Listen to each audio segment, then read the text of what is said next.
आज का टॉपिक है कॉम्प्लीमेंट सिस्टम।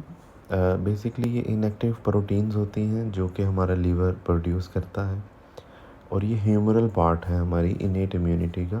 बेसिकली जिस तरह एंटीबॉडीज़ हैं, इसी तरह ये भी कॉम्प्लीमेंट सिस्टम है। और ये बहुत सारे इनएक्टिव प्रोटीन्स अटैच होके फिर एक एक्टिव फॉर्म में आते हैं, और एक मेम्ब्रेन अटैकिंग कॉम्प्लेक्स बनता है जिसकी वजह से सेल लाइसिस होती है। इसको एक्टिवेट बेसिकली 3 पाथवेज़ कर सकते हैं। सबसे पहला है क्लासिक पाथवे। जब भी कोई एंटीजन एंटीबॉडी आपस में एक कॉम्प्लेक्स बनता है, तो उसकी वजह से एक इम्यून रिएक्शन आता है, और फिर C1 C4 C2 मिलके C3 को एक्टिवेट करते हैं। C3 फिर जो है आगे C3B और C3A में कन्वर्ट हो सकता है। जो C3A है, ये हमें इन्फ्लेमेशन को इंड्यूस करवाते हैं, और जो C3B है वो ऑप्सोनाइजेशन करवाएगी और डिफरेंट जो न्यूट्रोफिल्स हैं और मैक्रोफेजेस हैं उनको उस साइट पे लेके आएंगी, और वो उस जो बैक्टीरिया या वायरस या कोई भी एंटीजन है उसको एनगल्फ कर लेंगी।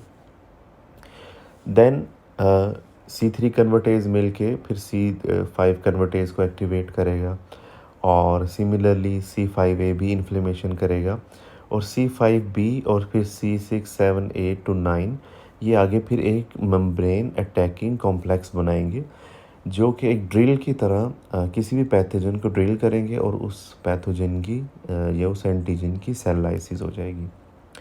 सेकंड इसमें पाथवे आता है, वो है एम्बियल लैक्टिन पाथवे।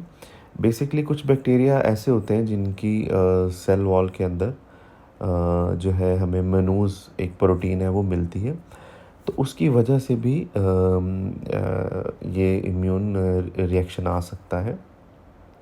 और उसका भी सिमिलर यही पाथवे है कि C4 एक्टिवेट होगा, फिर C2 होगा, वो मिलके C3 कन्वर्टेज को एक्टिवेट करेंगे, C3 फिर आगे C3A में, और वही सारा पाथवे आगे चला जाएगा।